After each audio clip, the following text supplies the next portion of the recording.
In the woods above an ancient city, a YouTuber sits on a log and waits to explain just what he carries in his rucksack for his wild camping and filmmaking expeditions.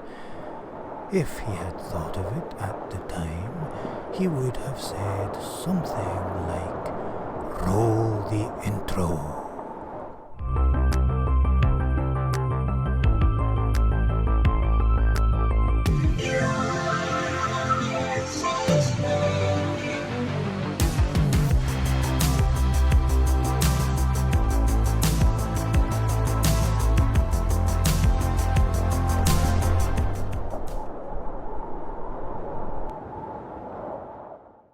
Okay, so seeing as this is a mountaineering outdoor channel, I thought it would help if I went through the sort of gear that I take when I'm going out for an expedition into the mountains to make one of my films, my setup. First things first, crampons and ice axes. If I'm going out in the winter, these are essential. Even easy terrain, if it's all iced up and compacted snow, and it's quite old snow, you need crampons and ice axes if you're going out to do winter mountaineering. First things first is the tent. Now I take a 2-man tent. It's an MSR Elixir 2. It's not technically a 4-season tent, but you can get away with it 4 seasons as long as you've got, you know, thick sleeping bag, roll mat, all the rest of it. If there's snow about, you can pad up the outsides and stop the wind getting in and what have you. But it's a great tent. It weighs about 2.5 kilograms. You could get a lighter tent, but for those long, cold winter nights when it gets dark at 4:30 and you're on the side of a hill or up the top of a mountain and you're in your tent for quite a long time, it's good to have a decent sized tent that you can relax in, spend a bit of time in, have all your kit in with you. So I would recommend a 2-person tent or a very spacious 1-person tent. The Rucksack. I've got an Arc'teryx Alpha FL45. I bought this primarily for winter climbing because it's incredibly tough. You can even haul it if you're pitching a route, you need to haul it up after you. It's a great kit, incredibly waterproof, incredibly lightweight. The extra weight I carry on my tent I saved here, saved about half a kilo on the rucksack. So it's all swings and roundabouts. There are weight savings to be made, but one place I'm happy to carry a bit of extra weight is the tent. Delving into the treasure trove is my hard shell. I always keep a waterproof hard shell at the top of my rucksack just in case I need to grab it quickly and shove it on if a blizzard's coming in or what have you. The rest of the time I'll be in something relatively lightweight, maybe a bit heavier than this, but I'll tend not to wear my hard shell for those big walks in because you do get quite hot and sweaty even in the winter. A synthetic layer. Again, same reason. I can pull out the bag, shove it on quickly if it all gets cold. Once you get to the top of the mountain and you're standing about taking shots and filming, you do want to stick on extra layers and warm yourself up. Next item is my cooking system. It's the Alp Kit Brew Kit. It's about 1/3 of the price as a Jetboil and it's basically just as good. It doesn't weigh too much, nice big volume, nearly a litre of water. I generally just carry a wee gas stove, a couple of sachets of coffee, and I'll use Expedition dehydrated food to go with that because it's lightweight, it's 1,000 calories. You can get a couple in the bottom of your bag. Great stuff. You can order it on Amazon. Don't really like Amazon, but you know, other ordering services are available. Spare clothes. This is this inflation sack for my roll mat, but I use it as a dry bag and keep all of my spare clothes in. Spare leggings, spare socks, just in case your feet get wet. I also keep these for putting on at night. It's an extra pair of socks when I'm in the tent, keep my feet from getting cold in the night time.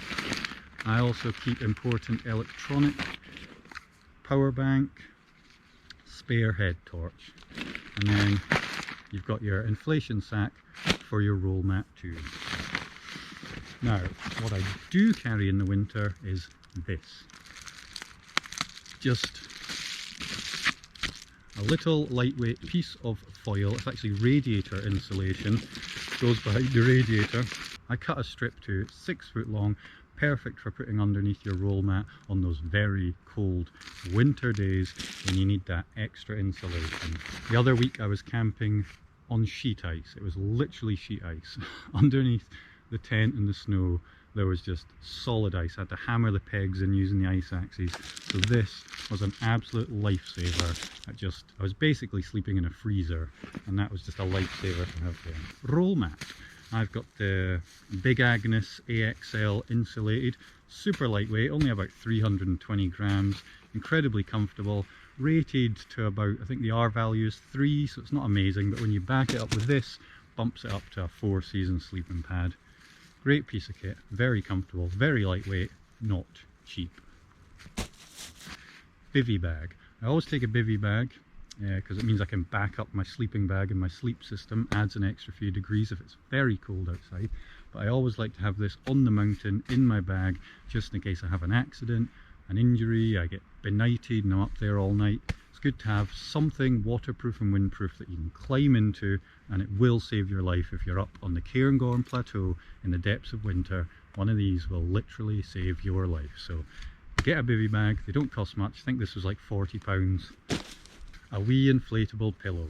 Great for, some people don't carry pillows, they just use, you know, jackets and things, but I tend to be wearing all my jackets. I don't have spare jackets, and it doesn't weigh much, it packs down quite small. I like to have a pillow that I can, you know, keep my head nice and elevated because I do sleep on my side. So inflatable pillow, I think I got it from Decathlon, not very expensive. Next up, 4-season sleeping bag. This is an OEX Fathom 400 or something. It's technically 4 seasons. Realistically it's good down to about freezing, 1 or 2 below. Much below that and you really do have to start relying on everything else working for this bag to stay warm. As long as you're wearing lots of clothes, extra socks, what have you, you will stay perfectly fine in this bag down to about -9 or 10. But once you get down there you're starting to struggle with this bag. It's in a Van Gogh stuff sack because it's smaller, compresses it down. You can actually get it down for a 4-season bag, even though it's a lightweight 4-season bag, you can compress it down quite small. So that's the bag empty. Of course, in the wee front pocket, gloves. Never go into the mountains without gloves. Powerful head torch, Alp Kit Quark. I think Alp Kit are great for doing slightly cheaper but still very good quality gear. It's very powerful, only lasts a few hours on full beam, but that's all you need in an emergency. Compass. Now I'm not amazing at winter navigation, I can basically navigate, I can read a map, I can take a bearing, I can, you know, generally locate myself. Not very good when it comes to whiteouts and things like that, so, but always take a compass and a map if you've got it, ideally. I tend to fall back on electronic devices and apps and things quite often, but usually I'll have a paper map somewhere about my person just in case. So yeah, I think that's it. This is what I will take into the mountains when I'm going out on a winter expedition to shoot one of my films. Obviously I use the GoPro Hero 8, which is what I'm shooting on right now, and I use a wee electronic gimbal stabilizer too, just to get that buttery smooth footage when you're trudging along in your crampons. I'll probably have a couple of extra things like a couple of extra wee tripods, bits and bobs like that, obviously spare batteries, things like that for shooting. But it's a pretty minimalist setup. I can fit it all in one rucksack. If I were to take a few expedition pouches of food, a few chocolate bars, some peanuts, etc, etc, I could go into the hills for 2 or 3 days using just this, have a grand old time, stay warm, stay safe, get some amazing films. Hey presto. That would be the end then, would it? A certain YouTuber would like you to know that liking and subscribing is a valiant and brave thing to do.